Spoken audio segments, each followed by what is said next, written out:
ఈ యొక్క మహాలక్ష్మి స్తోత్రం ఎవరైతే భక్తి శ్రద్ధతో వింటారో వారి జీవితములో ఎదురు చూడని విధముగా ఒక పెద్ద ధనలాభం ఏర్పడుతుంది.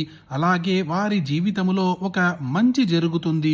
అలాంటి యొక్క అద్భుతాన్ని సృష్టించగల మహాలక్ష్మి స్తోత్రము ఈరోజు వీడియోలో చూడబోతున్నాము. ఓం అంగం హరే పులకభూషణమాశ్రయంతి భృంగాంగనేవ ముకులాభరణం తమాలం అంగీకృతాఖిల విభూతిరపాంగలీలా మాంగళ్యతాస్తు మమ మంగళదేవతాయాః ముక్తా ముహుర్విదధతి వదనే మురారేః ప్రేమత్రపా ప్రణిహితాని కదా కదాని మాలాదృశోర్మధుకరీవ మహోత్పలేయా సామే శ్రియం దిశతు సాగర సంభవాయాః ఆమీలితాక్షమధిగమ్య ముదా ముకుందం ఆనందగంధమనిమేషమనంగతంత్రం ఆకేకరస్థితకనీనికపక్ష్మనేత్రం భూత్యై భవేన్మమ భుజంగశయాంకనాయాః ఆహ్వంతరే మధుజితశ్రితకౌస్తుభేయా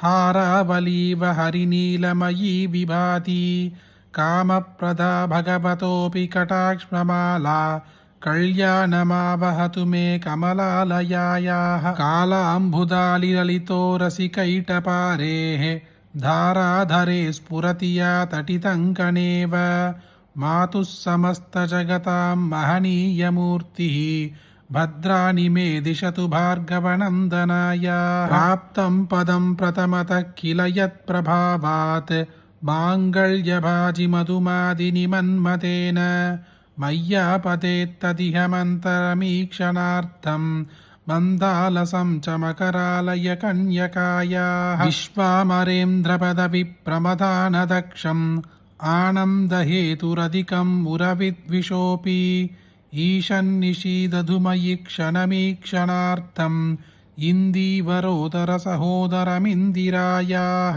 ఇష్టావిశిష్టమదయోऽపి యయా దయాత్ర దృష్ట్యాద్రవిష్టపదం సులభం లభంతే దృష్టిప్రహృష్టకమలోదరదీప్తిరిష్టాం పుష్టిం కృషీష్టమమ పుష్కరవిష్టరాయాః హత్యాత్తయానుభవనో ద్రవిణాంబుదారాం అస్మిన్న కించన విహంగశిశౌ విషన్నే దుష్కర్మ కర్మమపనీయ చిరాయ దూరం నారాయణ ప్రణయిని నయనాంభువాహః స్తువంతి యే స్తుతిభిరమూభిరన్వహం త్రయీమయీం త్రిభువనమాతరం రమాం గుణాధికా గురుదర భాగ్యభాగినో భవంతి తే భువి బుధ భావితాశయాః ధనలాభము, ఆస్తులు, అధికారము, అందము, వివాహము, పుత్రలాభము వంటి 16 రకములైన షోడశ ఐశ్వర్యములు అన్నిటినీ ప్రసాదించగల శక్తి ఒక్క మహాలక్ష్మికి మాత్రమే ఉంటుంది.